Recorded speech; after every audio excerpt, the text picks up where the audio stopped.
segunda parte sería la parte de modo transverso eléctrico de guías de ondas, a menos que quieran hacerme alguna pregunta en relación al examen de la semana que viene, y bueno, si quieren yo estoy dispuesto a responder. No sé, si quieren, pues arranquemos con las preguntas, después vamos a lo de guías o al revés, no sé.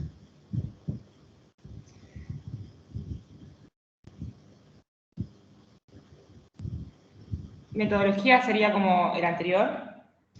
No, esta vez, la vez pasada ¿se acuerdan que ustedes tenían que elegir respuestas del campo? Esta vez no, esta vez van a bajar los enunciados y nos van a tener que entregar un PDF con las resoluciones, ¿no? Las resoluciones desarrolladas, con un desarrollo que permita ser seguido para ver si hay para seguir el procedimiento. Eso va a ser el examen. Por lo tanto, seguramente ya han tenido experiencia, pónganse prácticos en hacer, escanear los archivos y mandarnos unos archivos PDF legibles, que se lean, no fotos así con los nombres y los números que aparecen directamente dispuestos por el dispositivo, porque si no nos volvemos locos. Seguramente algo voy a escribir en relación a eso, pero no voy a escribir todo un reglamento porque si no me vuelvo loco. Pero sí avisar que va a ser distinto en ese sentido. ¿Sí? Van a bajar a una hora de igual, Cristian. ¿Cómo, Darío? Podemos usar el del año pasado, que tenemos una base escrita. Bueno. Donde dice el PDF y todo eso. Perfecto. Se los mandamos seguramente mañana, entonces nos ponemos de acuerdo y se los mandamos mañana, Darío. Así ya tienen la referencia junto con las fechas. Y bueno, ¿contestada la pregunta? Sí, gracias. Perfecto. Entonces sería ejercicios para desarrollar y escanearlos y subirlos. Así es. Así es. Bueno, arrancamos entonces.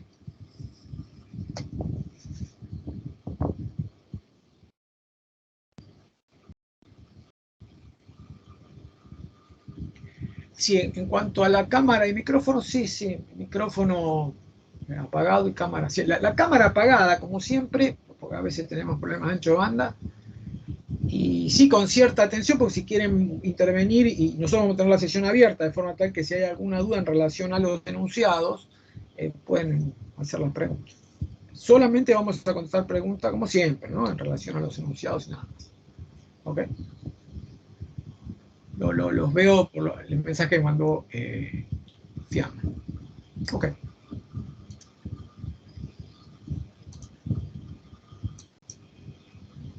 Bueno, ahí están viendo lo que estoy compartiendo. Sí, se ve, Cristian. Perfecto. Bueno, entonces ahora vamos a arrancar con, habiendo visto la semana pasada lo que era el modo transversal magnético, eso lo vimos la semana pasada. Ustedes recuerdan que la semana pasada, ¿qué hicimos para resolver el modo transversal magnético? Si era un modo transversal magnético, recuerden que H sub Z sería igual a 0, y E sub Z es distinto de 0 para ese modo. Y en esa situación lo que habíamos obtenido, lo que habíamos hecho es, habíamos resuelto la ecuación de ondas para E sub Z. Y como E sub Z sería la componente longitudinal del campo, en este ejemplo, por ejemplo, en este esquema de trabajo, sería una componente que, como la que estoy dibujando ahí, esa sería una E sub Z, es siempre tangencial a cualquiera de las paredes. Y como se trata de una guía conductora perfecta, ese E sub Z tenía que ser 0 en cualquiera de las paredes de la guía, por lo tanto su solución, la solución de la ecuación diferencial de onda, era bastante sencilla.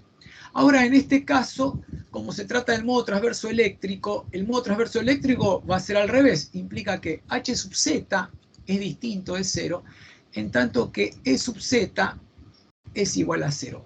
Ese es el caso que estamos hablando, del cual hablamos ahora, que es el modo transverso eléctrico. Por lo tanto, en esa situación, la componente de campo que vamos a resolver con la ecuación de ondas es la H sub Z.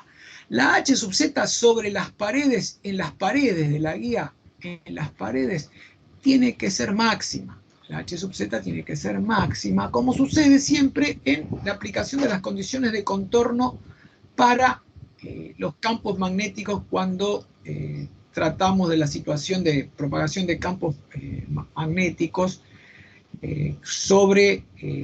con límites en paredes conductoras perfectas, donde en las paredes conductoras lo que vamos a tener, en estas paredes conductoras lo que vamos a tener, y lo voy a dibujar así en forma genérica, ¿sí? Unas corrientes superficiales, J sub S, ¿sí? Una J sub S que van a rodear a todas las paredes. Y van a tener distintas direcciones, no es que van a ser longitudinales. Todo va a depender del modo en el cual se produzca la propagación. Otro aspecto a resaltar era que en el modo transverso magnético, el modo fundamental era el 1,1. En este caso, el modo transverso eléctrico, sucederá que el modo fundamental va a ser el transverso eléctrico 1,0. Este es el otro aspecto importante que quería resaltarles antes de iniciar esto. La forma con la que vamos a trabajar es más o menos la misma como la que trabajamos antes. Fíjense simplemente acá en este esquema donde se ve por ahí con más claridad. Acá les recuerdo simplemente, esto es mu, esto es épsilon, esta les había dicho que era H sub Z, y fíjense, si esta es la dirección Z en la cual se produce la propagación del campo, esta componente, fíjense que H, como está dibujada, ahí procurando que sea genérica esa componente H, ¿sí? El vector H y el vector campo eléctrico. En esa situación genérica se ve como el campo eléctrico es perpendicular a la dirección de propagación, ¿sí? Acá se ve por ahí mejor con este angulito más que con el otro.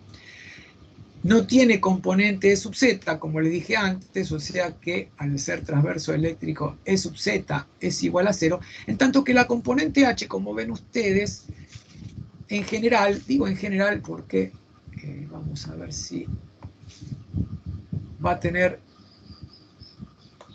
fíjense, estas son las dos componentes de campo, ¿sí? Esto va a ser una componente y la otra componente, la que está en naranja, o es lo mismo esta que yo pongo acá en celeste.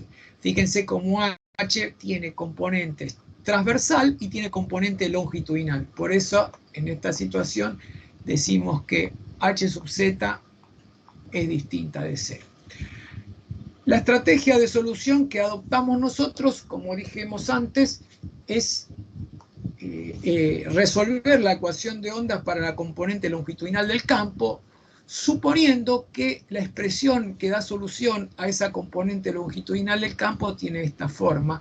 Y en el proceso de resolución nos avivamos que cuánto vale gamma, como hicimos antes en el caso, en el modo transverso magnético, donde aparecía una raíz cuadrada, ¿se acuerdan? Y eso nos permitía definir cuándo se producía propagación o cuándo no se producía propagación.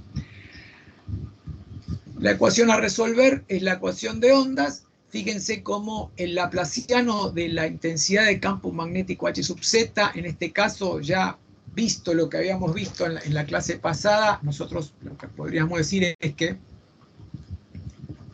el laplaciano de H sub Z más K cuadrado es igual a H sub Z, más por H sub Z es igual a 0, donde les recuerdo que K era omega por la raíz cuadrada de mu sub 0 por épsilon. El épsilon puede ser épsilon sub 0, épsilon sub R por épsilon sub 0. Como hemos supuesto que en Z la variación del campo es del estilo E a la menos gamma Z, la derivada con respecto a Z dos veces se va a calcular directamente multiplicando por menos gamma por gamma cuadrado.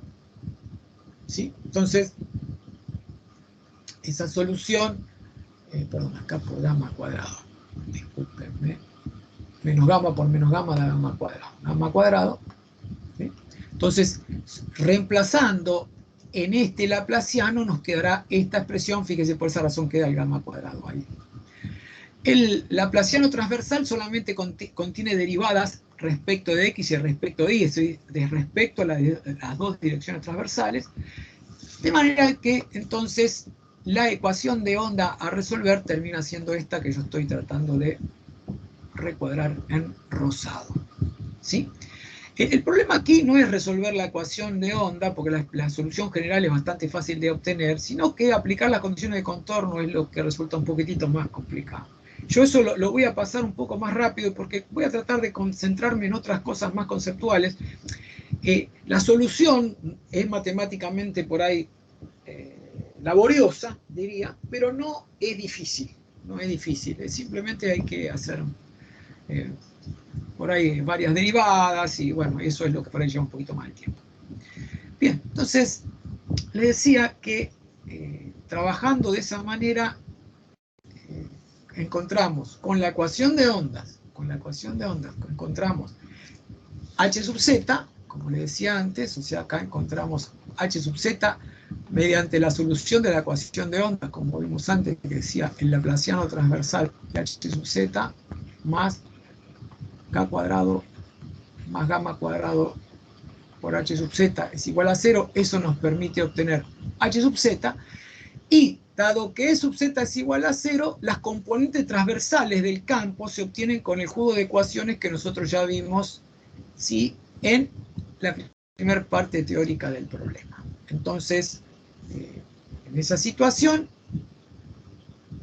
podemos reescribir acá, hay un error, dice para el campo magnético que será solo transversal. Bueno, evidentemente el campo magnético no es solo transversal. Sí, esto quedó mal lo habré cortado y pegado del apunte como venía, de la parte del transversal magnético, y eso seguramente me quedó ahí. Entonces la componente transversal de campo que llamamos H sub t contempla H sub x y H sub y solamente, y si operamos un poquitito, acá está mi perro que está aullando porque debe pasar una ambulancia o algo así. ¿Me están escuchando? Sí, profe. ¿Sí? ¿Se escucha el perro aullar también? Sí, más o menos, por suerte no tanto. Ah, bueno. Bueno, entonces, H sub t es esta componente. Si yo trabajo con las dos componentes, y en vez de trabajarla como en este sistema de ecuaciones, estoy trabajando con 4 ecuaciones escalares.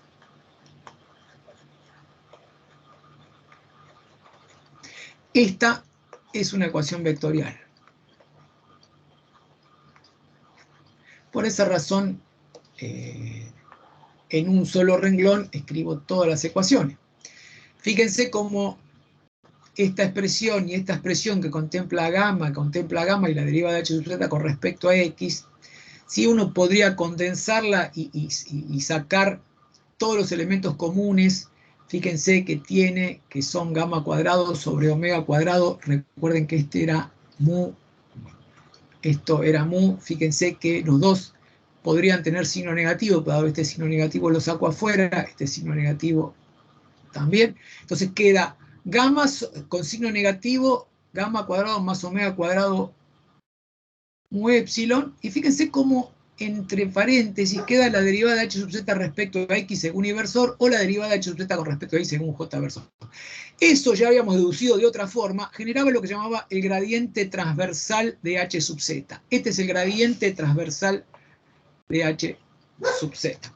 Entonces, directamente uno sabe que el campo transversal, el campo magnético transversal, se puede calcular mediante el gradiente transversal de h sub z multiplicado por este término, ¿sí?, que involucra el término que por ahí especifica con mayor claridad el problema de la propagación.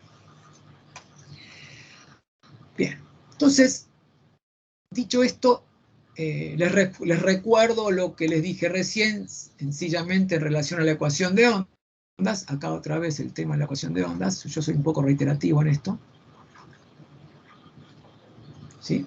Y la solución para la ecuación de ondas usando el mismo criterio que usamos antes, el método de separación de variables. Esto es, suponer que h sub z, que depende de x y de y, ¿sí?, está dado por una x de x por una y de y. recordando que el H sub Z total en realidad tenía una amplitud que dependía de X y de Y y un factor de propagación que era la J omega T menos gamma Z. Les recuerdo que esa es la expresión y que nosotros ahora nos estamos ocupando específicamente del H sub Z que depende de X y de Y y es el que yo propongo resolver mediante este método de separación de variables. Entonces la pregunta que nos hacemos ahora, como hicimos antes, era, bueno, ¿quién es X de X y quién es Y de Y? Y usamos el mismo criterio que usamos en la clase anterior. Aplicamos el mismo criterio. Aplicando el mismo criterio, generábamos dos ecuaciones diferenciales ordinarias. Eso se llama problema de Sturm-Liouville, ¿sí? Problema que habrán visto en análisis matemático. Esto es una U y esto es una B. Muy bien.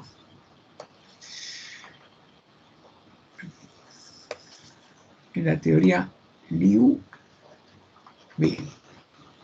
Sturm-Liouville.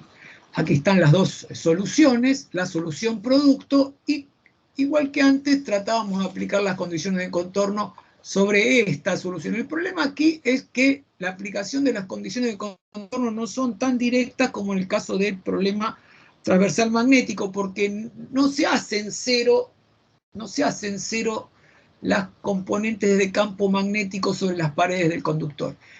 Las componentes tangenciales, y H sub Z es tangencial. Lo que sí se hace cero son las componentes normales a la pared. Yo tengo una pared conductora perfecta.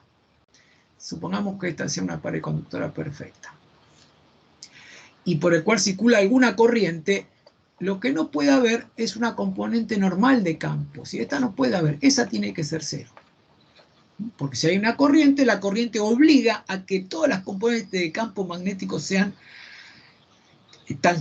tangenciales a esa dirección. Por eso, directamente podemos decir que la condición de contorno que podemos aplicar es para componentes normales de campo magnético. Entonces, en las paredes de la guía, ahora lo que sucede es que quienes son cero son las componentes normales de campo magnético. Entonces aquí es donde se complica un poquitito el problema para aplicar las condiciones de contorno en este modo transversal eléctrico. Por esa razón, en general, en los cursos primero se da el modo transversal magnético y después se da el modo transversal eléctrico. O sea, acá vemos cómo la expresión directamente de H sobre la superficie de cualquier pared, de cualquier pared conductora puede tener tres componentes, de las cuales uno tiene que saber cuál se anula en función de la pared que elija. ¿Sí? Si yo trabajo en esta, supongamos que esta es la sección transversal de la guía es esta que está acá. Y yo estoy trabajando en esta pared ahora. Entonces la única componente, los únicos que pueden ser distintos de cero son las componentes, pero las que tienen que ser cero son las componentes normales. Por lo tanto, si el campo, en este caso, a ver, vamos a poner acá, este es X y este es Y, esa componente de campo, que sería una H sub X, sobre la pared cuando X es igual a 0, Y tiene que ser igual a 0. De la misma forma que la otra componente acá, sobre esta pared, sería la H sub I. Cuando I es igual a 0, tiene que ser igual a 0 también. Son las componentes normales las que se hacen 0. Eso aprendimos un poco a manejarlo formalmente con esta notación. ¿Sí? Multiplicamos, si uno tiene el componente, si uno tiene el campo magnético total y lo multiplica escalarmente por la componente normal, un versor normal a una superficie específica, el resultado de este producto que va a dar la componente normal. No sé, vamos a poner el caso puntual a ver si les queda para que les quede, espero que les quede claro. Supongamos que estemos trabajando con esta situación. Voy a prolijar un poquitito el dibujo. Vamos a hacerlo un poquitito mejor. ¿Se va entendiendo o no se va entendiendo? Díganme si necesitan aclaraciones, me interrumpen y yo hago las aclaraciones del caso que se necesite. Entonces, supongamos tener las paredes de la guía.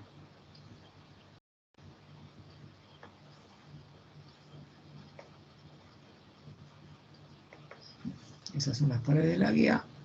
Y vamos a pensar que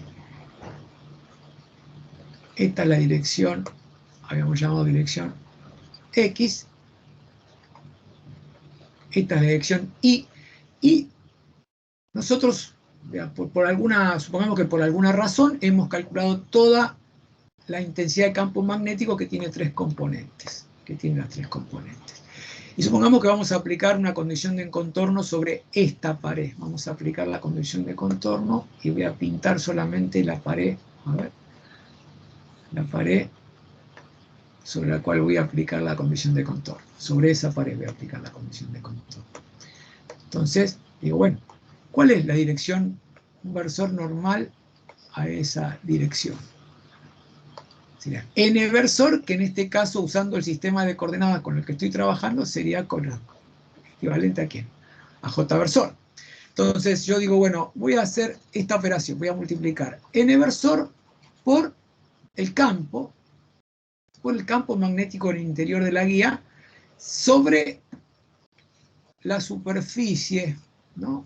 Y le diría que esto sería j versor por la expresión del campo magnético que yo les había dicho que era h sub x, ¿sí? Según I versor, más h sub i según j versor, más h sub z según k versor. Y todo esto sobre la superficie de la pared de la guía, en este caso específico la que yo marqué ahí. Fíjense que al hacer este producto escalar, la única componente que sobrevive es esta que está acá, por lo tanto esto va a hacer que esto sea igual a h sub i, ¿se entiende? Especificada en la superficie de la guía, y esto dije que tenía que ser igual a 0.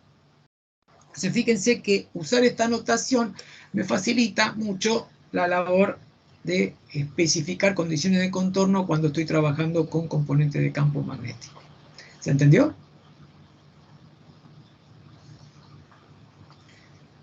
Ahora, espero que sí. Por supuesto que, dado que la sección de la guía siempre es perpendicular al eje Z, el eje Z lo tengo acá, y en esta dirección tengo Y, y en esta dirección tengo X, y las paredes de la guía están para acá, ¿sí? Esta es una pared de la guía, otra pared de la guía, ¿sí? Ahí están las paredes de la guía, esta dimensión A, y esta dimensión B de la guía. Cuando hago esta operación, digamos, carece de sentido poner la componente longitudinal, porque ya sé que la normal a las paredes de la guía multiplicando por K versor siempre me va a dar 0, dado que N versor por K versor es 0, dado que N siempre es transversal. Entonces, esa condición de contorno queda así como yo se la estoy planteando, directamente considerando las componentes transversales, ¿sí? Pero si nosotros, como vimos antes, recuerden que yo les decía que la H transversal, como vimos antes, ¿cómo se calculaba? Con esta expresión. Entonces, en última instancia, si yo quiero aplicar condiciones de contorno ahora usando la única expresión analítica que yo tengo, que la única expresión analítica que yo tengo fue la que obtuve de resolver la ecuación de ondas. ¿Sí? La ecuación de ondas que me decían, miren, usted obtuvo esta expresión de h de z que depende de x y de y por e a la j omega t menos gamma z. ¿Sí? Entonces tuvo esa expresión y a esta, con esta es que quiero aplicar las condiciones de contorno. Entonces, lo que hago es poner las componentes transversales, donde sí puedo fácilmente aplicar condiciones de contorno, en términos de la componente longitudinal, usando esta expresión. Fíjense cómo lo escribí en términos del gradiente de h sub z. Ese es el único truco que hay que tener presente. Entonces, esta operación sería multiplicar n versor por toda esta porquería que está acá metida acá adentro. Ahora, todo esto es una constante, así que no tiene ningún peso cuando esto es igual a 0. Por lo tanto, para que esto sea 0 es necesario que se verifique lo que está dibujado en amarillo. Es decir, n versor por el gradiente transversal de h sub z con respecto a z en la superficie conductora. Esa es la expresión operativa con la cual yo voy a aplicar las condiciones de contorno. Por supuesto que hay una sutileza que tiene que ver con el hecho de que cuando yo calculo la derivada direccional de una función con respecto a una dirección normal, ¿cómo se calculaba? Como el gradiente de esa función multiplicada escalarmente por un versor asociado a esa dirección normal. Entonces, hacer esto es lo mismo que calcular una derivada direccional respecto a una dirección normal. Sí, en la literatura, a veces en los libros de mayor nivel, se suele escribir de esta manera, y esto es sobre las paredes de la guía, y a veces cuando uno lo ve por primera vez se sorprende y dice, ¿qué es esto que me están diciendo? Simplemente tiene esa, digamos, es matemáticamente más elegante. Pero la expresión operativa es esta que está acá. Y la sutileza a la cual yo me refería es la que yo les acabo de comentar en relación a la derivada direccional con respecto a una dirección normal. Bueno, es esto que está acá, ¿ven? Entonces, si yo, insisto, quiero aplicar condiciones de contorno a las paredes de la guía, ahora lo que tendré que hacer es aplicar esos gradientes y hacer que las derivadas direccionales con respecto a la dirección normal en cada una de las paredes de la guía sea 0, lo que implica calcular estos gradientes. Un gradiente, otro gradiente, otro gradiente, otro gradiente. En cada una de las 4 paredes, W1, W2, W3 y W4. Esa es la razón por la cual es tan laborioso hacerlo. ¿Sí? Si yo hiciera eso, ¿ves? Fíjate, que es lo que yo no voy a hacer detenidamente. Entonces, simplemente les voy a decir, esto es lo que hay que hacer, y la función que tienen que derivar es esta función que obtuvieron de resolver por separación de variables la componente longitudinal de campo magnético. Acá están las derivadas con respecto a y, con respecto a x, que son las únicas que tienen que usar en todas las consideraciones previas, y van a ver que eso les permite, otra vez, encontrar los valores del argumento para la función, para la función, los k sub x y los k sub y de solución, que serán para nosotros simplemente similares a los que vimos antes. K sub x por n pi sobre a, k sub y por n pi sobre b, usando criterio similar al que usamos la clase anterior. Entonces, el h sub z, que será nm, que corresponderá a cada par de subíndices, va a ser h sub 0 nm, que es una amplitud que no sabemos cuánto vale, que va a depender de la potencia que inyectemos sobre la guía, por n pi sobre a, m pi por i sobre b, y el término beta nm es el que proviene de gamma nm en la medida que exista propagación. O sea, gamma nm es igual a j beta nm si existe propagación. Y existía propagación en la medida que la frecuencia de operación sea superior a la frecuencia de corte. Va a suceder exactamente lo mismo que antes, o sea, en la frecuencia de corte nm. Entonces, es exactamente lo mismo. Y si tengo h sub z, ¿qué puedo calcular? Todas las componentes transversales con las derivadas. ¿Eso qué generará? Un grupo de soluciones como las que yo les estoy mostrando acá. Acá ven. ¿Sí? Acá todas las pi salen mal. E sub z es 0. Fíjense, E sub i, E sub x, h sub x, h sub i, h sub z, que es la que vimos recién, h sub x y otra vez. Pi, pi, pi, pi, pi, pi. Bueno, ahora, ustedes entiendo que lo tienen bien en el apunte. Y acá hay algunas, este autovalor está reemplazado en las expresiones que yo les estoy presentando a ustedes, simplemente es una constante que van a calcular en función de las dimensiones de la guía. Las dimensiones de la guía son A y B, como hemos trabajado. Entonces, y el criterio es exactamente el mismo que el de la clase anterior. Otra vez, para que exista propagación es necesario que la frecuencia sea mayor que la frecuencia de corte y existirá el fenómeno de propagación. Entonces, esto es básicamente la manera, el procedimiento que nos permite calcular las componentes de campo para el modo transverso eléctrico. Y si miran la estructura de los campos, el modo fundamental es el 1,0. Después podrán tener otros modos, pero lo que sucede acá es que no puede existir, modo transverso 0,0 no puede existir porque se anulan todos los campos. Entonces, este no existe, el 0,0 no existe. Siempre 1 puede ser 0, sí. En el caso, ¿se acuerdan del caso transverso magnético? El transverso magnético, el fundamental era 1,1. No podía existir un modo transverso magnético que tuviese uno de los dos subíndices igual a 0 porque anulaba todos los campos. Entonces, este caso, este es el fundamental. El transverso eléctrico, que es el que se usa muchas veces en la práctica, diría, es el 1,0, como les acabo de decir. Bueno, eso es en relación a la estructura de los campos. Y en cuanto a la velocidad de fase y la velocidad de grupo, como ven acá existe el fenómeno de dispersión, porque la velocidad de fase va a depender de la frecuencia. Fíjense, la velocidad de fase es omega sobre beta, que es la velocidad según z, digamos. Sería omega sobre el beta nm. Por lo tanto, va a haber una velocidad de fase para cada modo.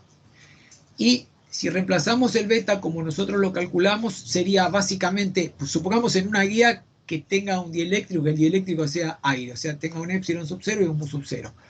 La velocidad de fase nm será c sobre la raíz cuadrada de 1 menos la frecuencia de corte nm al cuadrado sobre la frecuencia al cuadrado. Fíjense cómo el factor que está en el denominador, y eso es un dato importante, es un factor menor que 1, por lo tanto va a ser que la velocidad de fase pueda ser mayor que la velocidad de la luz. No significa que la energía viaje a una velocidad superior a la de la luz, no se puede, en nuestro universo no se puede hacer eso. Lo que sucede es que esa velocidad tiene una interpretación geométrica. ¿Está bien? No es la velocidad a la cual fluye la potencia. En nuestro universo, para moverse a una velocidad muy cercana a la luz, habría que tener una cantidad de energía infinita. Por eso estamos atrapados en un mundo donde no podemos movernos a una velocidad superior a la luz, ¿no? Entonces, es muy costoso acercarse a esa velocidad. Esta es la limitación que tenemos. Y la teoría de guía de ondas no es ajena a esa limitación. No es que viola esa limitación. Entonces, no se asusten por el hecho de que la velocidad de fase puede llegar a ser superior, en el caso de una guía de ondas con dieléctrico aire, a la velocidad de la luz. La velocidad de grupo no, que era esto que está acá. Acá la velocidad de grupo sí es la velocidad a la que fluye la potencia, ¿sí? La energía, los paquetes de energía se mueven a la velocidad de grupo, como vimos antes. Entonces, la velocidad de grupo es la derivada de omega con respecto a beta. La expresión de beta la tienen, la pueden calcular operativamente, se puede calcular así.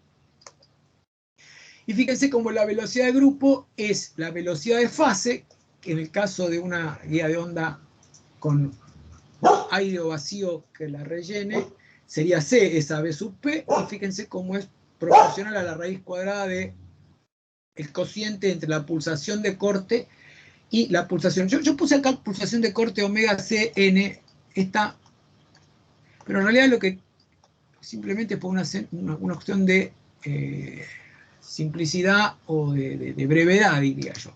Es omega C sub NM, porque corresponde al modo NM. ¿Sí? ¿Se entiende? Simplemente es y ahí sí se verifica que esa velocidad de grupo es menor que la velocidad de la luz. Estas dos expresiones están relacionadas y las podemos graficar. Fíjense, vamos a poner el caso que yo les decía antes. Supongamos considerar el caso de una guía donde el elemento, el dieléctrico que rellena la guía es aire,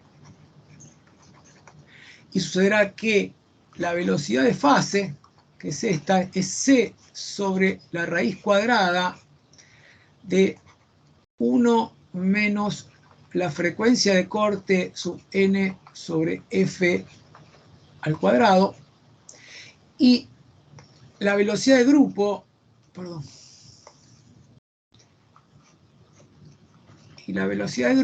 será c por la raíz cuadrada de 1 menos la frecuencia de corte n sobre f al cuadrado.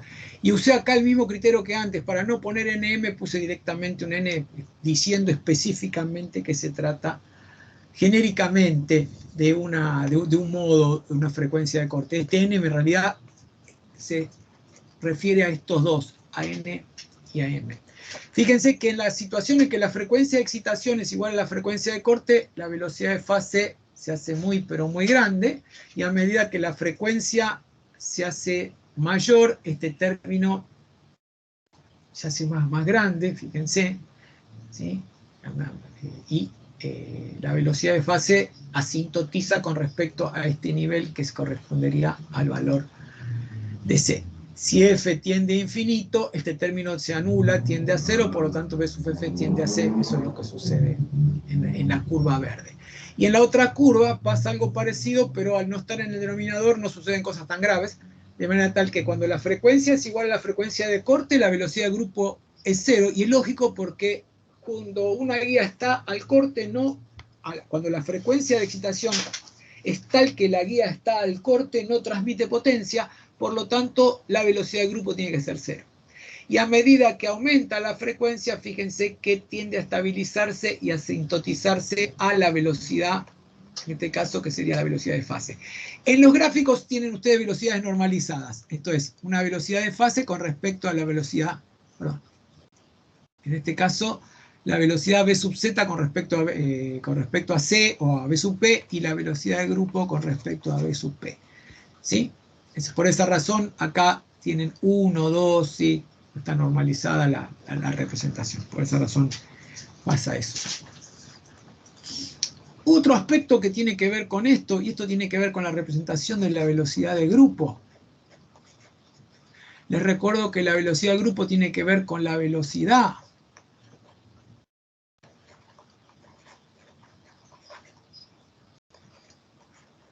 a la que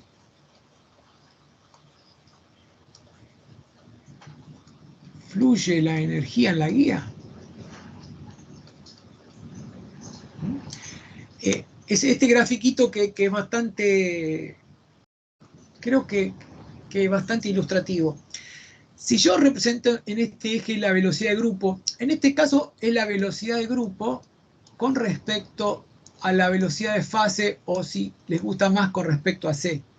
Entonces, si es así, esa expresión es la raíz cuadrada de 1 menos la frecuencia del corte considerada al cuadrado sobre la frecuencia al cuadrado. Dividido en lo que está en este eje, fíjense que es una frecuencia, pero vamos a poner una frecuencia normalizada respecto a la frecuencia de corte, es exactamente al revés de lo que figura acá.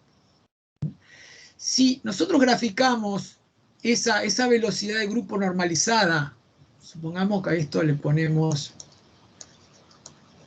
velocidad de grupo normalizada, sub n, ¿sí? Fíjense que a lo sumo va a ser 1, como vimos antes, porque asintotizaba a la velocidad, en este caso, de fase. Y para distintos modos, verán que aparece, por ejemplo, para el modo 1, el modo fundamental, si el subíndice es 1, para una frecuencia específica de corte, corresponderá a la curva azul, la característica de velocidad de fase. Después puede tener la otra frecuencia. Supongamos que yo elija una frecuencia de forma tal que la frecuencia de corte 1, supongamos que sea la que corresponda a esta que está acá. Pero que la frecuencia...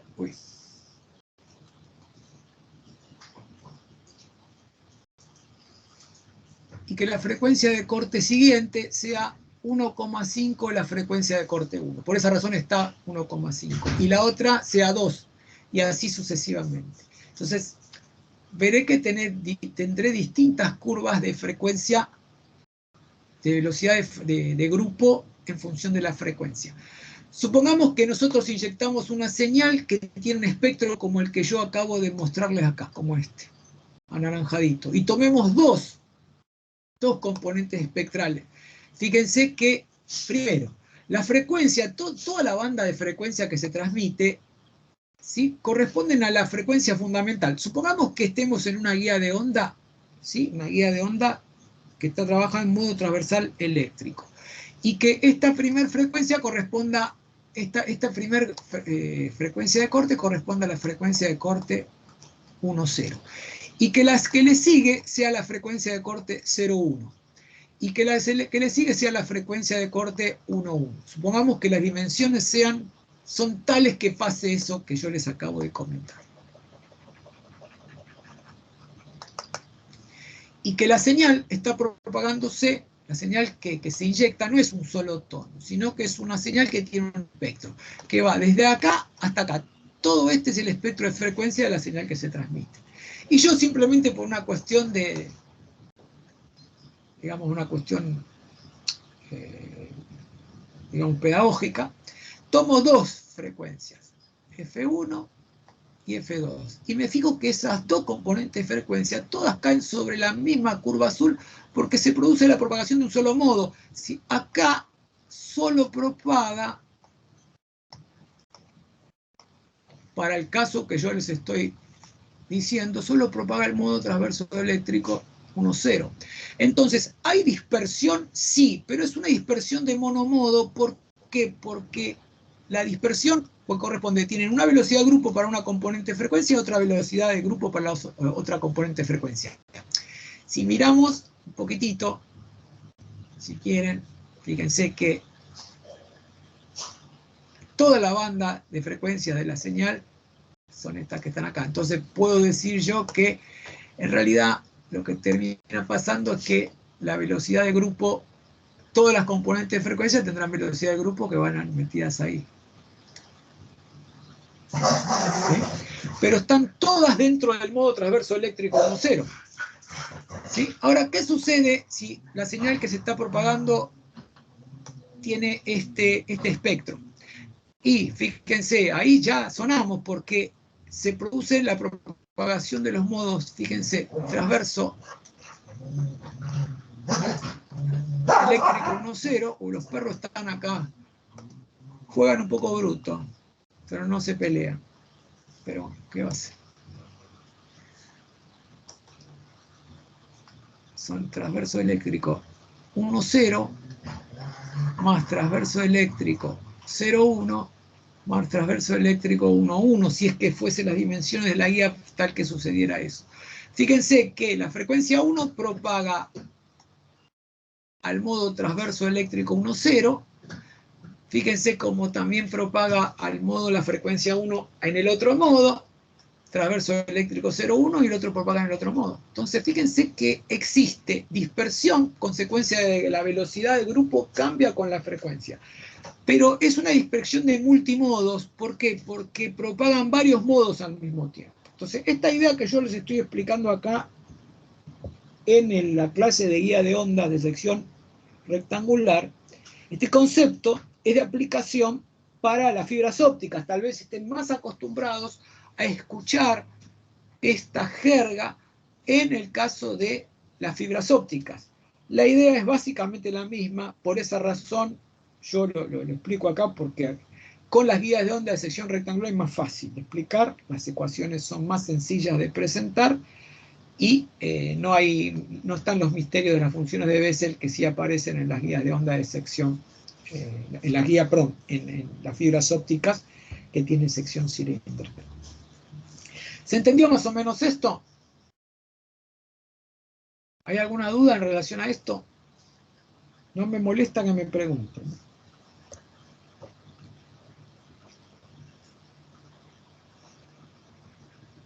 ¿Están ahí todavía?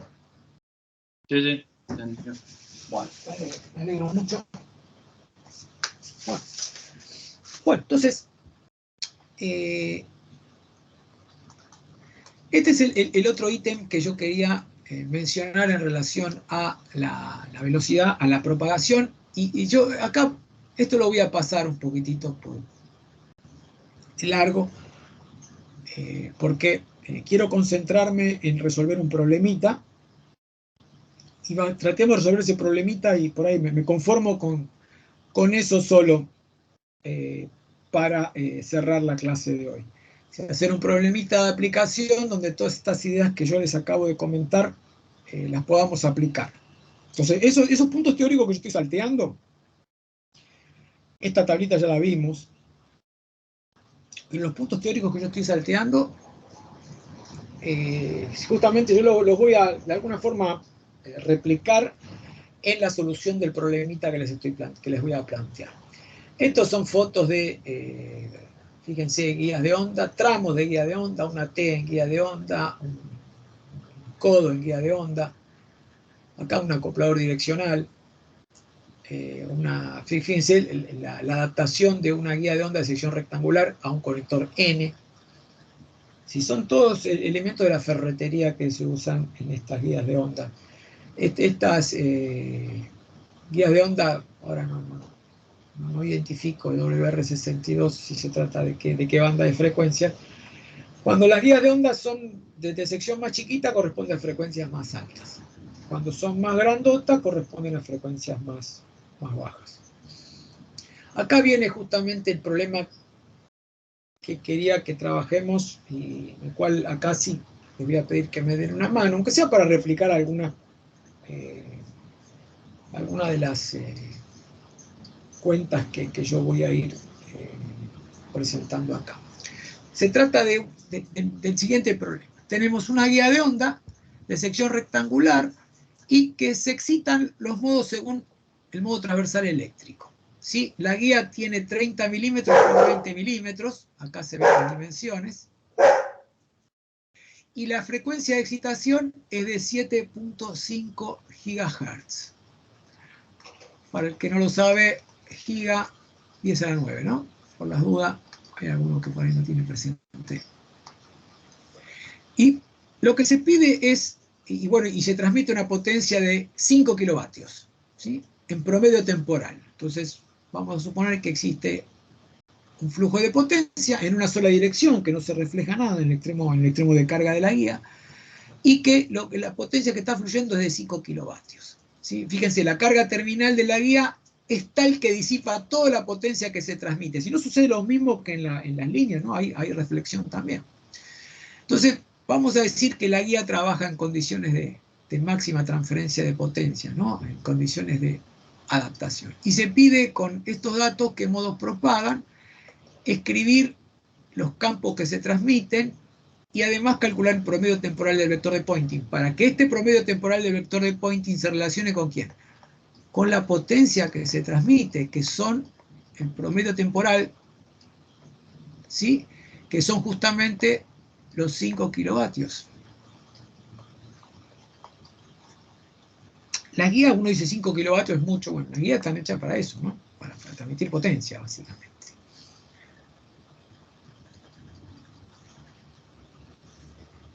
Y después obtener las amplitudes de los campos. Entonces, la solución, acá es un poco reiterativa, pero yo lo que les estoy diciendo es, bueno, si se trata de un modo transverso eléctrico, tienen que calcular el H sub z, y el H sub z se calculaba resolviendo esta ecuación, ¿sí? Y era la componente longitudinal del campo para el modo transversal eléctrico. Eso es lo que les presentamos antes. Les recuerdo que la dimensión A de la guía es esta y esta otra es dimensión B, o sea, este ancho, esta altura es B y este ancho es A. Y por supuesto que no voy a repetir toda la teoría, pero la estructura de los campos va a estar dada por esta expresión que ustedes vieron en la primera semblanza teórica que yo hice del problema. El apunte lo único que tiene es que por ahí están invertidos los subíndices. Yo los subíndices que uso son n para la dimensión x y m para la dimensión y, al revés de lo que está puesto en las ecuaciones. Ese es el problema que aparece acá. Pues yo, en toda la explicación teórica, lo que hice fue usar este criterio. Y ese es el problema que va a aparecer acá. Que me olvidé de corregir. Pasan los años y no lo corrijo nunca. La beta nm va a ser omega por la raíz cuadrada de mu sub 0 por epsilon sub 0, porque lo que rellena la guía, para el caso que les estoy planteando, ¿sí?, es aire o vacío, y la constante de propagación beta nm tendrá entonces acá una n y acá tendrá una m. Acá tendrá una n por pi y acá tendrá una m, y esto será por pi, mu y epsilon. Ahora, para que se produzca propagación es necesario que esta beta sea real, y para que esta beta sea real es necesario que esto que está acá sea mayor que 1. Y esto es lo que me define las frecuencias de corte, que era lo que vimos la semana pasada. ¿Se acuerdan que cuando hicimos el problemita con la tablita, se acuerdan que yo les expliqué cómo encarar el problema sin saber de todas estas ecuaciones de memoria? Entonces, es lo que estoy reiterando, es un poco eso.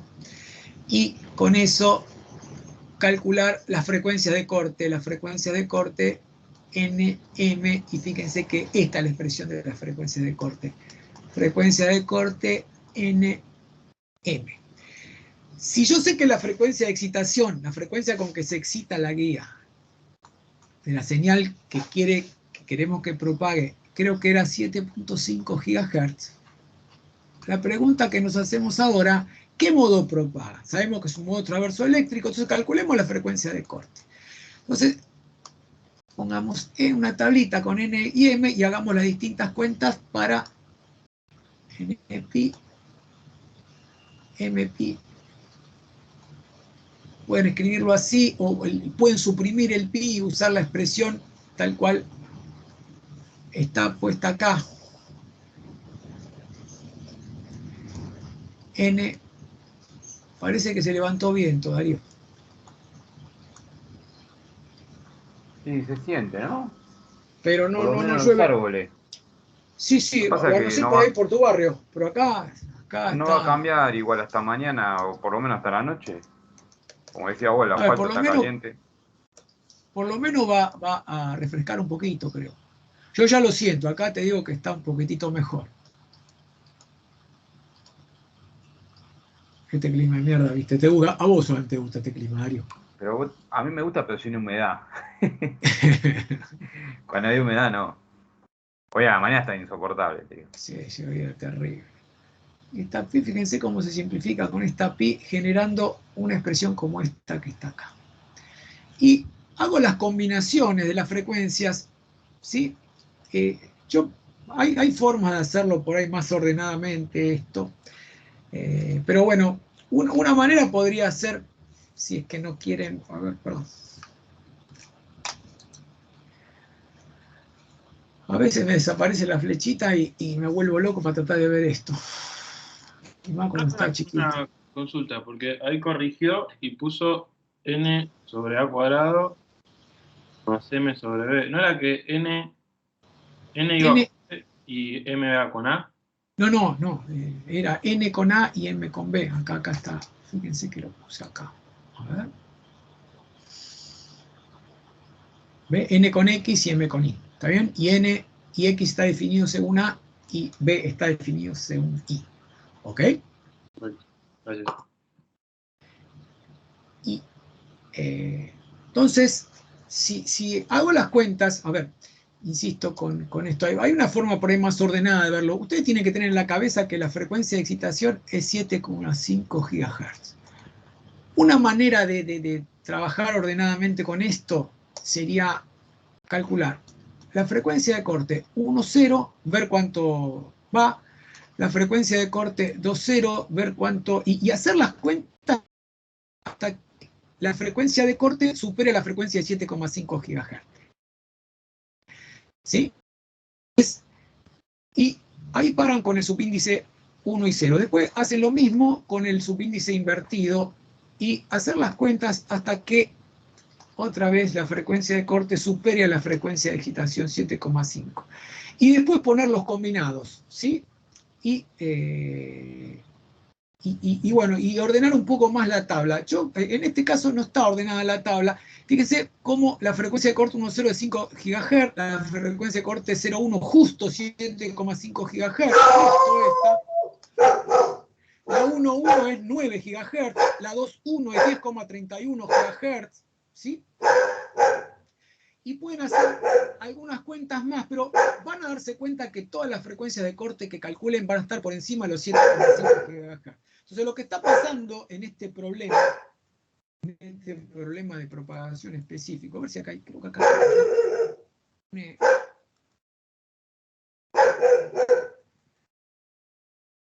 creí que tenía una gráfica un poco más clara. Lo que está pasando acá es que vamos a agregar una nueva página.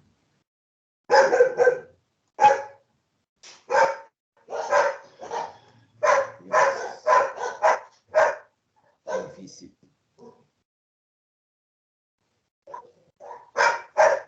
Eje de frecuencias.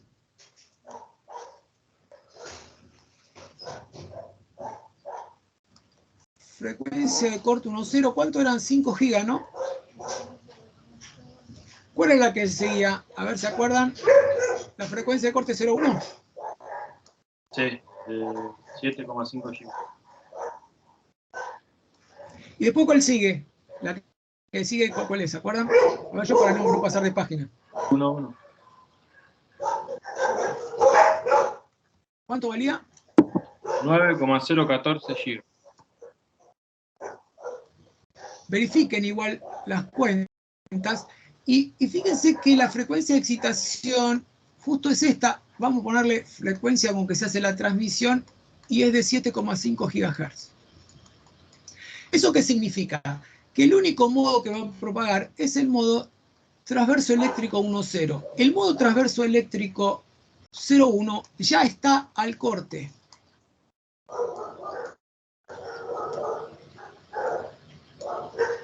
Ya está el corte. A ver, perdón, es que quiero ver. Ah, Darío, te vas a mudar, perfecto.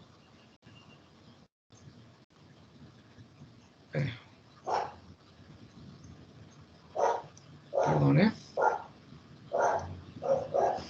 Bien, entonces el único modo que propaga es el transverso eléctrico 1.0, que es ese que está acá. Es el único que propaga.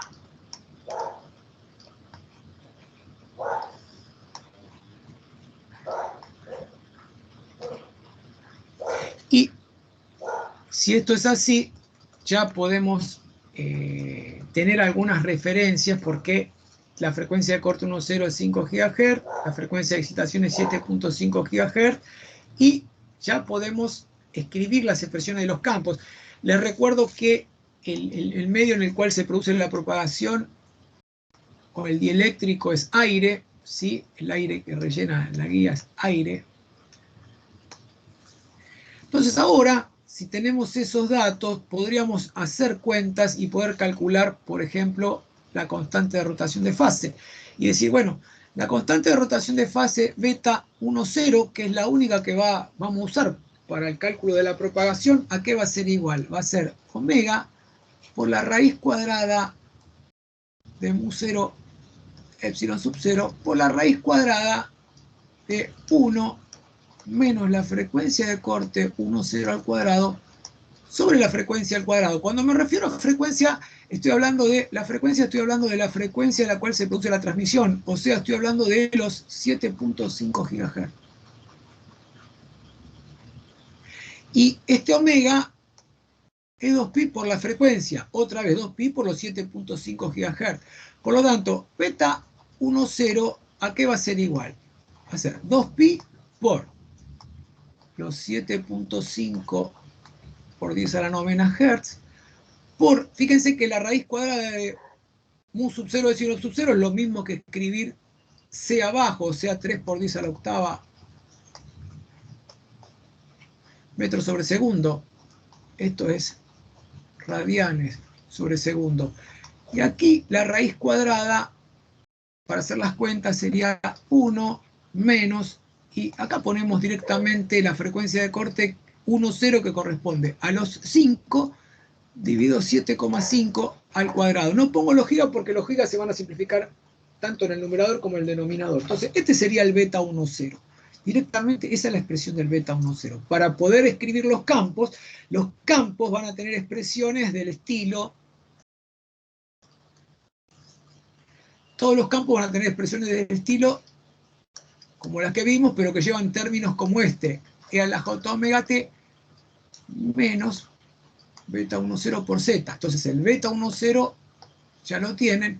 El omega, por supuesto, 2pi por la frecuencia, siendo la frecuencia los 7,5 GHz. 2pi por la frecuencia, ¿de acuerdo? ¿No? Entonces, y después acá el resto de los términos que saben están asociados con senos, cosenos y todos los términos que ven ustedes en el desarrollo teórico que nosotros hicimos. Entonces, este es el primer punto que me parecía importante resaltar en este ejemplo. Uno también podría calcular la longitud de onda sobre la guía.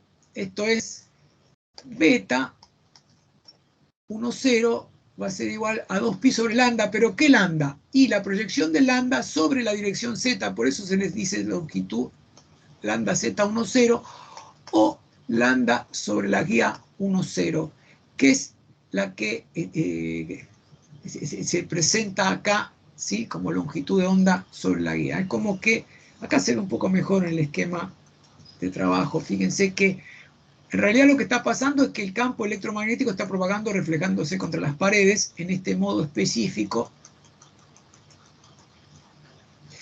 Fíjense que esta es la dirección longitudinal de la guía, el eje Z, como estoy haciendo un modelo de onda plana que va y rebota contra las paredes. Yo estoy metiéndome, supongamos, en un tramito, en un cachito, la guía es más grande.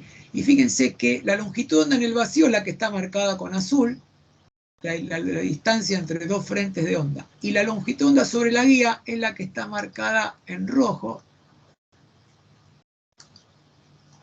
que es esta distancia que va hasta ahí, que ven cómo se llama longitud de onda sobre la guía. Sí, que la proyección de esa longitud de onda sobre la guía no es una proyección ortogonal como por ahí estamos acostumbrados, sino que acá es al revés, es como sería la hipotenusa esta. Por esa razón la longitud de onda sobre la guía es mayor que la longitud de onda en el vacío con el cual estamos trabajando. Por esa razón, eso es así. El otro punto, una vez que tenemos los campos y sabemos que el único modo que propaga es el 1,0, ¿qué tenemos que hacer? En las expresiones de los campos que nosotros tenemos como datos, lo que hay que hacer es hacer que n sea igual a 1 y m sea igual a 0. Con la salvedad en este problema de la confusión que yo les acabo de comentar. Esto es pi, esto es pi, esto es pi, esto es pi, pi. En última instancia, todo este paquete que está acá, yo lo redenominé justamente para evitarme mayores, escribir demasiado. Fíjense, otro aspecto que estas expresiones son las que surgen de la teoría que nosotros vimos. El único punto es que lo que estoy haciendo simplemente es reemplazando n por 1 y m por 0. A ver, perdón. Vamos a ver despacito. Sería, voy a tratar de escribir esto. Vamos a ver si lo agrandamos ahí.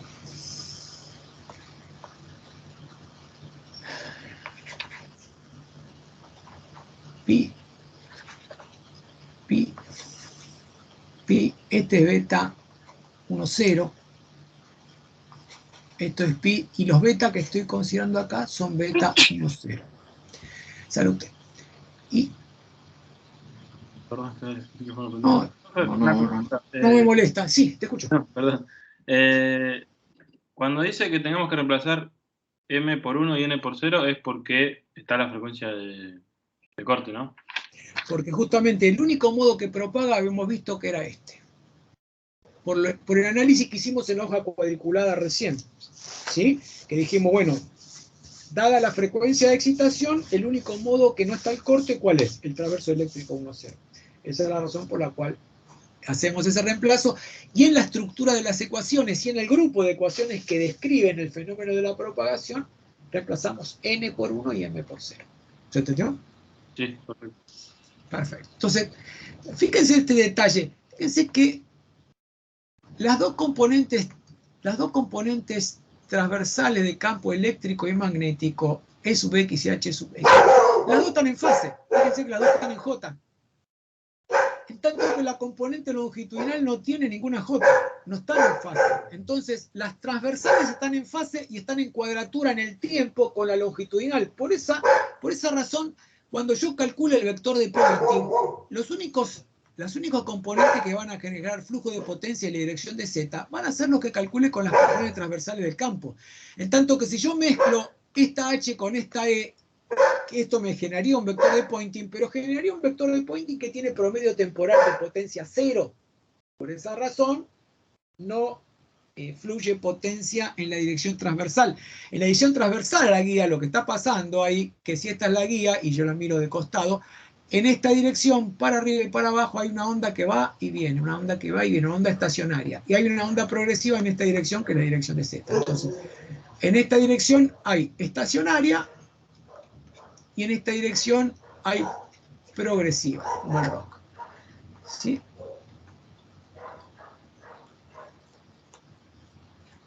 Por esa razón, el término que habla de que hay una dirección de propagación o un flujo de potencia progresiva en Z, es este que está acá. Yo a veces lo escribo de una manera condensada y digo, bueno, E sub I es menos J E sub 0I, conservo el signo y conservo la J porque esto es importante, porque si no me olvido de que estas dos están en fase y están en cuadratura con esta. ¿Sí? Eso es importante también.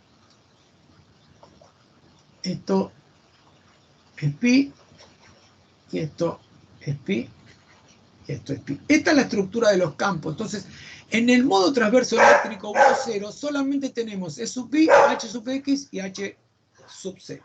Son las únicas componentes de campo. Ahí hay una pequeña descripción de cómo, a través del concepto de línea de fuerza, de cómo son las líneas de campo magnético, y acá cómo son las líneas de campo eléctrico y las líneas de campo magnético. A mí por ahí esto no me gusta tanto, me parece que por ahí en una primera lectura por ahí puede llegar a generar alguna duda, pero aprecien ustedes esta expresión del campo eléctrico, por lo menos para tener esta idea. Si se fijan un poquitito, la componente E sub I del campo eléctrico, la única componente de campo eléctrico que existe, yo le dije que era menos J por una amplitud E sub 0I por el seno de pi sobre A por X por E a la J omega T menos beta 1,0 por Z. La amplitud de ese campo, la amplitud está dada por esta expresión. Entonces yo podría verlo de otra manera y decir, miren, si yo me fijo en la sección de la guía y analizo lo que sucede en la sección de la guía, supongamos dibujo la sección de la guía lo mejor que pueda.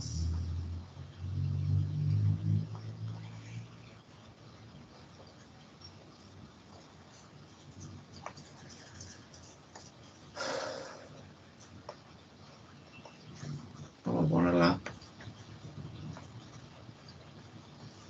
Vamos a poner acá los ejes para que se vean con más claridad.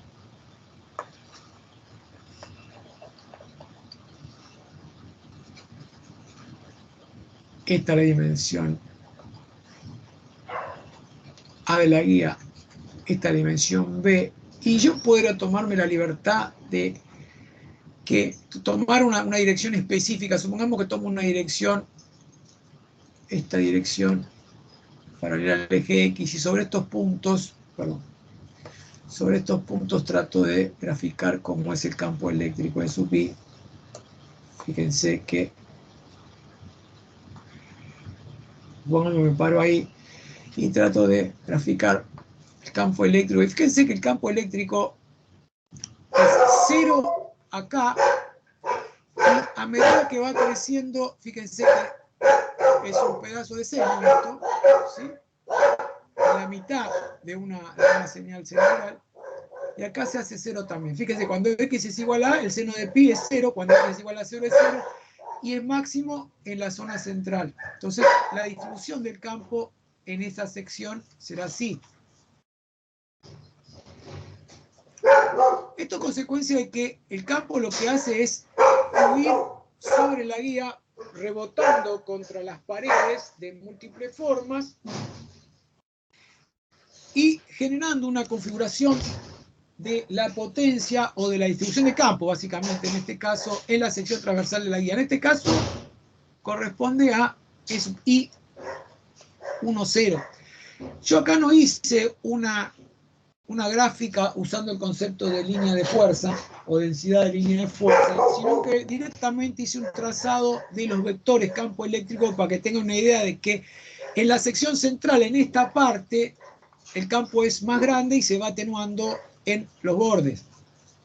Eso le va a dar una idea de que en este caso el flujo de potencia no se distribuye uniformemente a lo largo de toda la sección de la guía, sino que es mucho más potente, mucho mayor densidad de potencia en el centro y se va a ir extinguiendo en los bordes, ¿sí?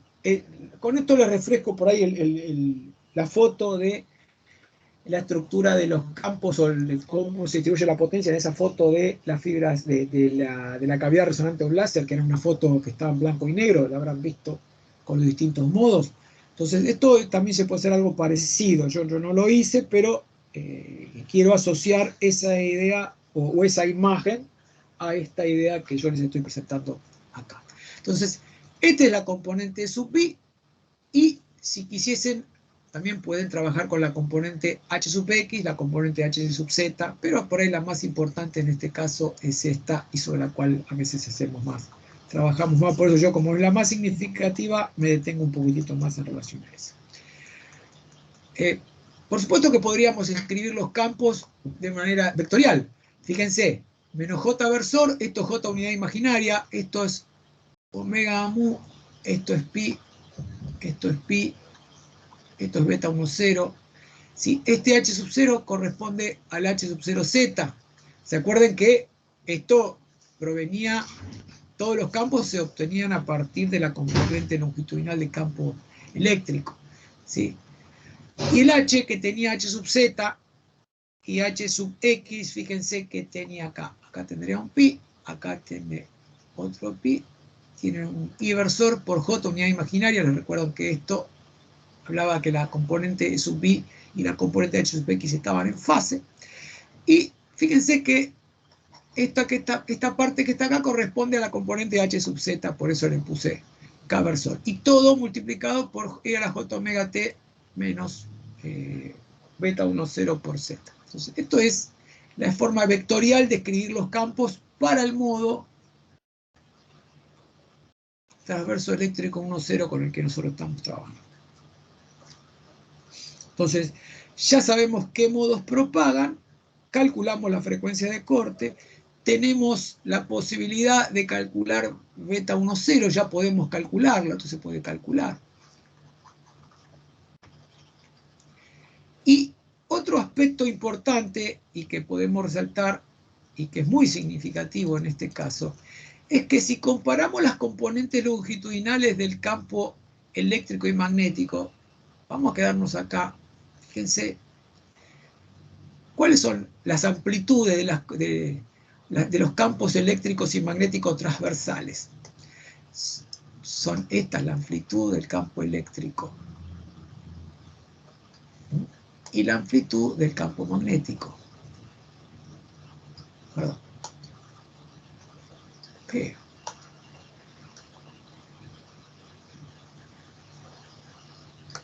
Y la relación entre las amplitudes transversales de los campos es la impedancia de onda. Yo la suelo representar así, ZTE10. Esto es lo que llamamos impedancia de onda. Y en este caso específico, justamente usamos el mismo criterio que usamos.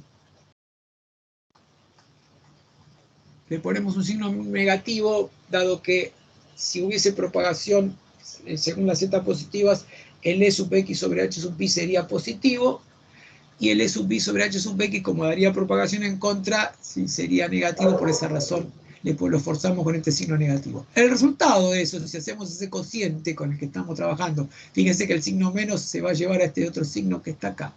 Va a ser que el resultado de todo esto va a ser que esto de omega mu sub 0, ¿sí?, sobre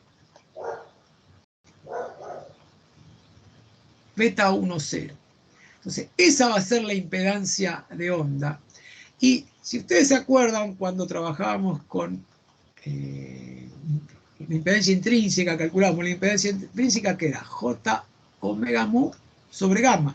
El gamma, en este caso, ¿qué pasaría a ser? En este caso, J beta 1, 0. Entonces, esa impedancia de onda va a ser omega mu sub 0 sobre beta 1, 0. Sí, a ver si... Perdón, vamos a ver si... Acá podemos decir que la impedancia de onda para el modo transverso eléctrico 1, 0 va a ser omega mu sub 0 sobre beta, que era omega por la raíz cuadrada de mu sub 0 epsilon sub 0 por la raíz cuadrada esta de 1 menos la frecuencia de corte 1, 0 sobre la frecuencia al cuadrado. Moraleja, la impedancia de onda en última instancia va a ser para nuestro caso 120 pi ohms dividido la raíz cuadrada de esa porquería que está ahí, que es la frecuencia de corte sobre la frecuencia al cuadrado. Entonces, esa es la impedancia de onda que relaciona las dos componentes transversales del campo. Para el caso transverso eléctrico, adopta este valor, ¿sí? Para el caso transverso magnético habrán visto que no es exactamente ese, sino que se escribe en términos de epsilon sub 0. Es al revés. Así que bueno, ese es el otro punto que quería mencionar en relación a esto. Y por ahí, para ir viendo cómo rematamos el problema mejor, la potencia, fíjense, si yo quiero calcular la potencia que fluye a través de la guía, o sea, mejor dicho, para calcular la potencia transmitida en promedio temporal, ¿se acuerdan que calculábamos el flujo del vector de Poynting? ¿Dónde? En la sección de la guía. O sea, si este es el vector de Poynting en promedio temporal, su flujo a través de la superficie correspondiente a la sección de la guía, ese flujo nos permitía calcular la potencia. Eso es lo que nosotros tenemos. ¿Cuánto eran? 7,5 kilovatios. No, ¿cuánto era? 5 kilovatios. No me acuerdo cuál era el número del enunciado. ¿Cuánto era? ¿Se acuerdan?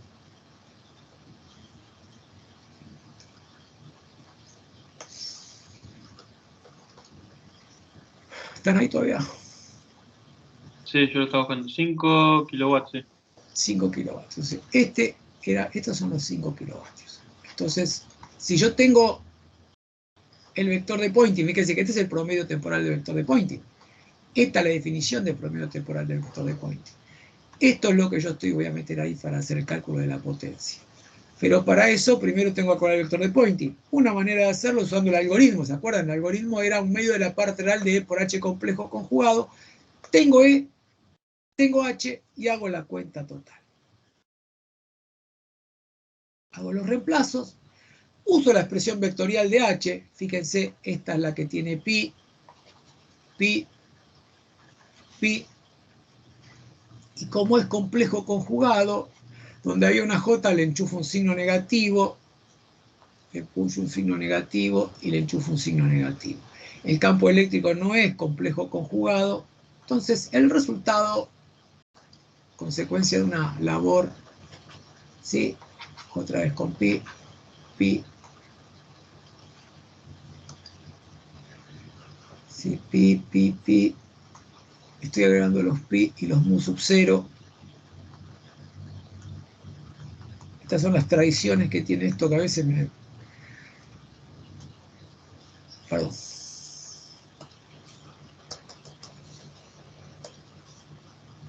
Pi, pi. Y en la operatoria. En la operatoria, fíjense que aparece un J versor por inversor. Ese J por inversor da menos K. Este J versor por K versor va a dar I.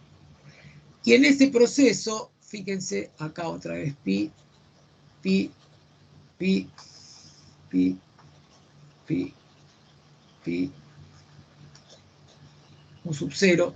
Fíjense que en el primer producto aparece este menos K versor. El término menos K versor es real. Y el término que está en inversor, fíjense que tiene una unidad imaginaria.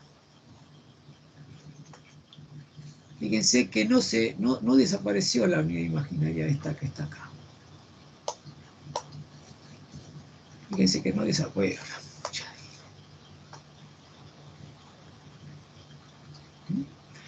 De manera que cuando tengo que aplicar el algoritmo y tenga que calcular la parte real de producto vectorial H complejo conjugado para calcular el promedio temporal del vector de Poynting, este término no va a aportar, va a ser 0. Entonces el único término que voy a tener es el término según K versor. Y fíjense que el signo negativo este se va con este signo generando una potencia, un flujo de potencia, una densidad de potencia positiva. Y su flujo también va a ser positivo, generando la expresión del promedio temporal del vector de Poynting que les presento acá. Otra vez. Pi, mu sub 0, pi, pi, mu sub 0, pi. Aquí, si este es el, fíjense, le puse vector, ¿no? Es el promedio temporal del vector de Poynting. Es lo que nosotros llamamos, que yo uso mucho a veces esta denominación. Acá, en esta forma de hacerlo, bueno, es lo mismo, ¿no? Me refiero a eso. Que se mide en watt, como está ahí, sobre metro cuadrado. Acá, otra vez, el pi. Esto no sabemos cuánto vale. No sabemos cuánto vale. El resto, todos sabemos cuánto vale. Sabemos cuánto vale mu sub 0, sabemos cuánto vale beta 1, 0, sabemos cuánto vale la dimensión de la guía. Y fíjense que la potencia va cambiando, la densidad de potencia va cambiando con el seno al cuadrado de pi por x sobre a, que era lo que yo les decía. En la zona central es grande, cerca de x a más o menos a una distancia de a sobre 2, ¿sí? En el centro de la sección de la guía, la densidad de potencia es grande y se va extinguiendo a medida que me voy alejando. Ahora lo que queda es ponerle números a esto y yo hice un paso más que relacionar, y eso lo pueden ver ustedes, yo este álgebra no la voy a describir acá. Ven cómo el vector de Poynting queda relacionado con la velocidad de grupo, que era lo que yo les decía. La velocidad de grupo correspondiente a el modo 1, 0. Si es que el omega, el beta 1, 0 lo trabajan un poquitito, ¿sí? Y generan esa expresión. Esta Z sub 0 es lo que nosotros llamamos 120 pi ohms directamente. Bueno, en fin. El punto es que, más allá de este ítem, yo quería quedarme con esta idea de, primero, repetir la idea de la impedancia. Fíjense, la impedancia de onda correspondiente al modo 1,0, que yo ya se las deduje. Fíjense cómo se simplifica todo. Y queda la expresión que yo les contaba antes. que creo que está puesto acá abajo. Acá está, ¿ven? Que era un poco lo que yo les había mostrado antes. 120 pi ohms. Y que para el caso nuestro es 503 ohms. No son disipativos, simplemente es una relación de impedancia. ¿Sí? Acá está la expresión que les dedujimos antes. Y esto es el eta sub 0 que usábamos nosotros, 120 pi ohms, ¿sí? en el desarrollo del curso. Y bueno, si tenemos de alguna forma arreglado esto y escrito de otra manera, fíjense cómo en última instancia podemos poner el promedio temporal del vector de Poynting en términos de la amplitud del campo, la impedancia de onda, beta 1,0 y este factor que nos sigue hablando de la variación de la densidad de potencia a lo largo del eje X. Fíjense cómo nos permite como último paso, calcular la potencia. Calculamos la potencia como el flujo. Hay que integrar, fíjense que la única integral que tengo que hacer es la integral en X, porque la integral en Y es la integral entre 0 y B de diferencial Y, que vale B directamente, y el resultado es este que yo les estoy recuadrando acá. Fíjense cómo la potencia, que son los 5 kilovatios de los cuales estábamos hablando, está relacionado con la amplitud de la intensidad de campo magnético que nosotros desconocemos, por lo tanto podemos calcularla. Y también se podría calcular la amplitud E sub 0i, la H sub 0x, con lo que está desarrollado un poquito más abajo, que simplemente es un poco darles un poquito de vueltitas al álgebra del problema. Yo entiendo que por ahí esto es largo y es un poco, acá están los números hechos, y tedioso, pero los aspectos sobre los cuales quiero concentrarme para hacer un repaso rápido de lo que hicimos fue, a ver, vamos, ¿cómo arrancamos con esto? Habíamos arrancado en, primero, detectar qué modo propagaba. ¿Sí? Habíamos calculado la frecuencia de corte, uno puede ser un poco más ordenado o más desordenado para calcularla. Pero esa frecuencia de corte nos permite saber qué modos propagan. Una vez que sabemos, y teniendo la frecuencia de excitación, si no, no podemos saberlo, por supuesto. Una vez que sabemos eso, podemos calcular tranquilamente, sin mayores esfuerzos,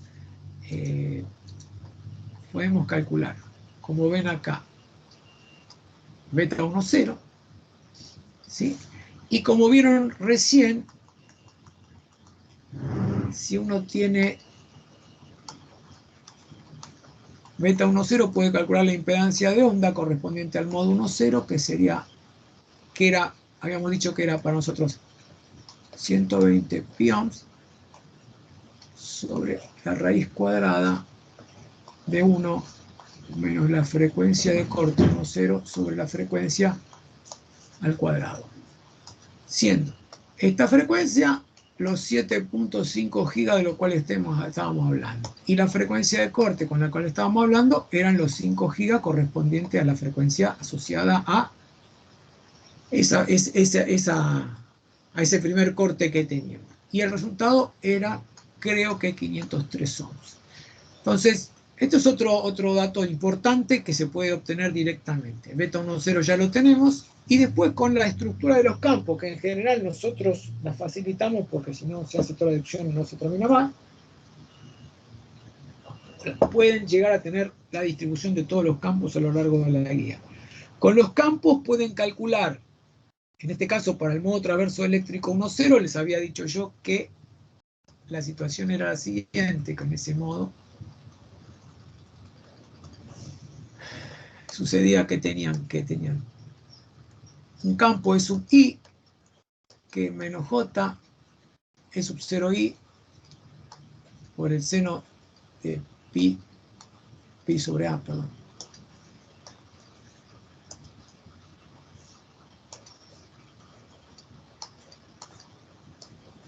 Por el seno, por la J omega T, menos beta 1,0.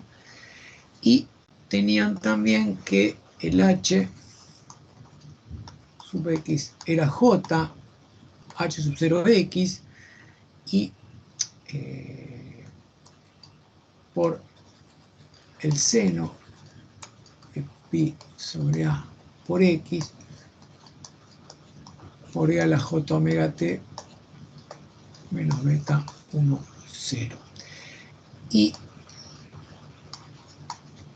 E sub 0 I o H sub 0X, todos dependían de quién, del H sub 0Z, ¿sí? Usaba las ecuaciones de arranque. Y esta en última instancia se calculaba en términos de la potencia transmitida. ¿Y la potencia de dónde la obtenían? A partir de esto que le permitía calcular el promedio temporal del vector de Poynting. Ese es en síntesis el proceso que yo llevé adelante en la resolución de este problemita, que es por ahí de los más completitos que se pueden tomar. También hay posibilidad de meter un poco de atenuación en esto, pero bueno, no nos dio, digamos, el tiempo para poder presentar todo, dado que este es un tema que por ahí hay que presentarlo un poco más dosificado y hay que seguirlo, porque si no, siendo tantas las expresiones, se van a perder en la presentación global del problema. Yo, por lo menos en relación a lo que yo me había propuesto, y que era tratar de presentar el modo transverso eléctrico, y a su vez presentar un ejercicio de aplicación donde se ven los aspectos más trascendentes de cálculo, me siento conforme en relación a esto.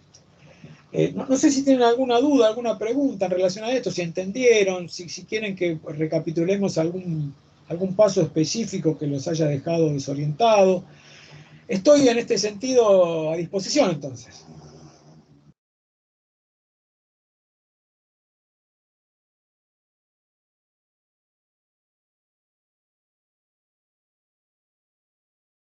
Bueno, no sé si... No se ven preguntas.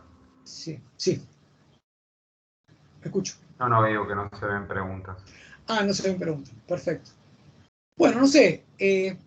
Yo no quiero marearlos mucho más porque me da la impresión a veces que cuando me extiendo demasiado y en este tema específico, me parece que no termino ayudando, sino que termino confundiendo, porque es mucho. Sí, es importante entonces que sepan calcular las frecuencias de corte a partir de una estructura de una guía de onda, saber cuáles son los campos asociados al modo que propaga específicamente en esa situación. ¿Qué puede suceder? Nosotros ahora estudiamos el caso donde la propagación correspondía a un solo modo. Puede ser que suceda que trabajen en varios modos, ¿sí?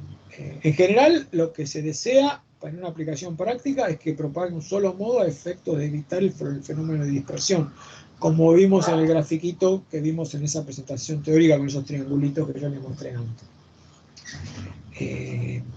Pero bueno, en el examen parcial vamos a, por ahí, algún ejercicio sencillo de guía de onda, vamos a presentar con los aspectos fundamentales, ¿sí? Y lo van a tener. Así que bueno, si no hay, bueno, no sé si hay, me decís que no hay dudas, Darío, no sé, ya, si es así, no sé si quieren hacer alguna pregunta en relación a otros aspectos del examen parcial. Dejo de compartir la pantalla, díganme ustedes que ya estoy a disposición, díganme, por favor. Entonces sería un ejercicio de ondas y no sé cuánto tiempo sería. Son más o menos, son desde las más o menos 2 horas y media, ¿sí? Serán 2 o 3 ejercicios, un ejercicio de guía de onda, un ejercicio de línea de transmisión y un ejercicio que puede ser de onda, que puede ser de relaciones de Fresnel o propagación en medio con pérdida o algo de polarización. Básicamente no nos vamos a salir de eso que yo les acabo de comentar. Tienen que saber adaptación de impedancia, tienen que saber línea de transmisión y guía de onda, por lo menos esto mínimo indispensable que les acabo de mostrar, lo tienen que manejar. Profe, y lo que vimos la semana pasada. Sí, te escucho. ¿y todos van a pedir desarrollo? ¿Todos van a requerir desarrollo y escaneado? ¿O algunos solo de los problemas? No, le vamos por ahí, bueno, no había ingresado en ese momento, Sí. le vamos a mandar, si ustedes van a poder bajar del campus una hoja de enunciados, un PDF con los enunciados, y ustedes van a tener que desarrollar las soluciones y van a tener que devolver todo en PDF. ¿Sí? También. Ah, claro, sí, a la antigua, digamos. Exactamente, a la antigua. Ojo, les hago este comentario simplemente porque creo que es importante. Supongamos que yo les tomemos un ejercicio y yo no les voy a pedir que hagan los mismos desarrollos que ustedes tienen en la carpeta o que tienen los apuntes que yo les he dado. Porque fíjense que en estas circunstancias ustedes los pueden mirar tranquilamente, pueden ver cualquier libro. Eso no genera ningún mérito copiar un desarrollo. ¿Se entiende? Sí, el mérito estará en tratar de exponer claramente qué expresiones usaron para resolver los problemas, escribirlas claramente, poner los resultados claramente, recuadrarlos, para que se entienda el proceso de resolución. Si la secuencia lógica de resolución es comprensible, nos resulta mucho más fácil entender o procurar intuir si es que entendieron algo o no entendieron nada. Porque si ponen solamente los números al voleo, y yo me fijo en los números y se terminó partido. Y si está bien, está bien, está mal, está mal. ¿Está? Y es muy probable que en estos casos puede haber errores numéricos. Y justamente cambiamos la metodología ahora a efecto de que si hay errores numéricos podamos apreciar nosotros el desarrollo de lo realizado. ¿Se entiende? Creo que en ese sentido esta manera de tomarles es un poco más benévola, ¿sí? Y permite apreciar si entienden lo que están exponiendo o no lo entienden. Puede existir alguna posibilidad, en general esperemos que no suceda, si tenemos dudas en relación a alguien específicamente en cuanto a lo que hizo, de convocarlo a alguna reunión y a cámara abierta, preguntamos a ver qué hicieron, ¿sí? Discúlpenme, ¿no? Pero yo esto tengo que mencionarlo porque hacemos una suerte, si hiciese falta, de fiscalización. Ustedes saben que probablemente, no sé si lo habrán hecho en alguna otra materia, pero bueno, se suele dar, ¿no? Que a nosotros ya nos pasó, ¿no? Hagamos el grupo de WhatsApp, hagamos el examen parcial de medio de enlace. Y la idea es tratar de no hacerlo así, por favor. Si nosotros apreciamos que una cosa de esa naturaleza sucede, y bueno, puede ser que no nos demos cuenta. Y si nos damos cuenta, preguntamos. Y vamos ahí al nudo de la cuestión, y si no saben explicar lo que está escrito, bueno, no se acreditan los puntos. En ese sentido somos duros, así lo hacemos también en el examen final. Ya, digamos, no hemos tenido con esta pandemia buenas experiencias en ese sentido. No creo que sea el caso de ustedes, pero bueno, el que avisa no traiciona. Es mi deber comentar cómo es esto. Por esa razón, no solamente por esa razón, sino por lo que le acabo de decir antes, me parece mejor tomarle de esta manera para que puedan exponer realmente lo que entienden de esto y bueno, y podamos ver los procedimientos. Si no, solamente terminamos viendo unos números y bueno, la probabilidad de error en este caso es más elevada. ¿Alguna otra pregunta? Sí, te escucho. ¿Tenemos que tener a mano alguna tabla o algo? Insisto, podés usar los libros, los apuntes. Yo no voy a tener manera de fiscalizar lo que estás haciendo vos. Claro, pero digo, tenemos que tener impreso para dibujar los... ¿cómo es? El diagrama de Smith. Sí. El Smith, sí, el Smith, y cuando nos manden el Smith, fíjense que las fotos salgan, ¿no? Se practiquen eso también. Porque si usan un lápiz de esos que son tan tenues que cuando hacen un escaneo no se ve nada, igual, ¿cómo vamos a hacer para darnos cuenta? ¿Se entiende? Esas cosas tienen que tratar de ir viéndola ahora en esta semana que tienen antes del examen. Practiquen eso. Le vamos a dar un tiempo para hacer el examen. Y eso es otro aspecto también que debo resaltar. Y es, cuando termine el campus pone una hora. Terminó se terminó el examen. Punto. No, y profesor, resulta que no pude escanear. No. Ustedes tienen que tomarse más o menos, digamos, tener un timing de cuánto tiempo les va a llevar hacer el escaneo de las hojas que están haciendo. Cuando llegan, sí, por supuesto, si terminan mucho antes porque lo saben todo, mucho mejor. Pero si están medio jugados con el tiempo, cuando falten 10 minutos y paren y por más que lleguen donde hayan llegado, hagan los escaneos, porque si no se van a quedar sin entregar las cosas. Y por supuesto, una hoja clara, lo deseable, una hoja blanca, y escriban con una lapicera negra para que haya un buen contraste de imagen en la información que nos envíen. El Smith, bueno, remarque con una lapicera. Darío, no sé si querés hacerle algún comentario en relación al Smith, como hiciste con los muchachos de Edo. No, simplemente que si van a resolver, por ejemplo, pues van a hacer un ejercicio de línea de transmisión con el Smith, entreguen un ejercicio, con el Smith, la parte que resolvieron, y después si tienen que hacer una adaptación, en caso que se pida, lo hagan en otro Smith, ¿sí? De manera que queden dos diagramas por separado. Por eso es conveniente que tengan varias copias, cosas así. Y lo mismo, ¿no? Letra clara, y si van a escribir sobre el diagrama, que se entienda lo que escriban y sean cuidadosos con eso. Recuerden que tienen que utilizar el compás, y el compás es de lápiz, quiere decir que se tienen que marcar un coeficiente constante, o sea, cuando hagan el círculo ese, después se mueven por la línea, indiquen cómo se mueven, si se mueven hacia el generador, si se mueven hacia la carga, pueden poner flechas sobre el... lo que digo es, sin ensuciarlo tanto, ¿sí? Pueden hacer cosas para que se entienda, que se comprenda lo que quisieron hacer. Entonces es más sencillo corregir y en caso que tengan un error, porque a veces lo que tienden a hacer es como si no saben hacer, no saben trabajar sobre el diagrama, lo ensucian.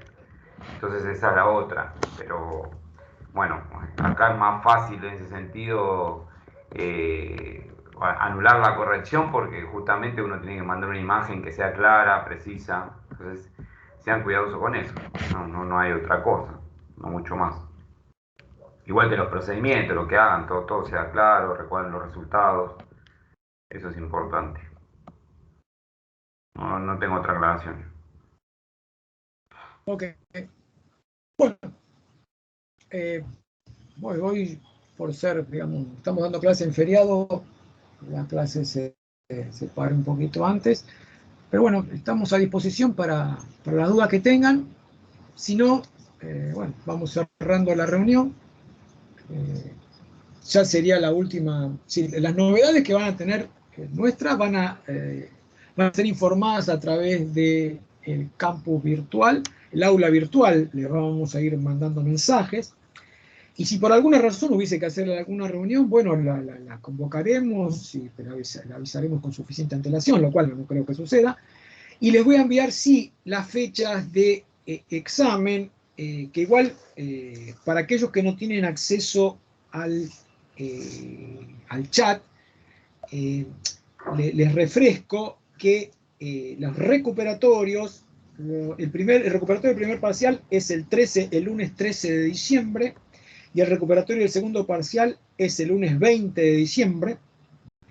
Y también les recuerdo que las fechas de exámenes finales son el 7 de diciembre, el 15 de diciembre y el 22 de diciembre, siendo las dos primeras fechas presenciales. La última es virtual.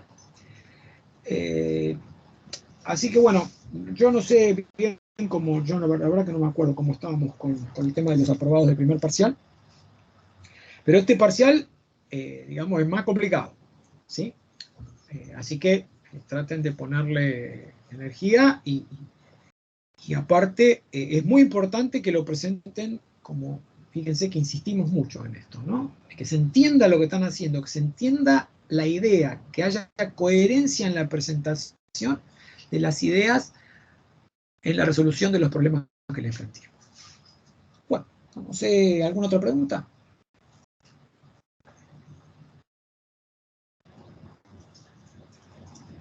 Por mi parte creo que no. Ok. Por mi parte.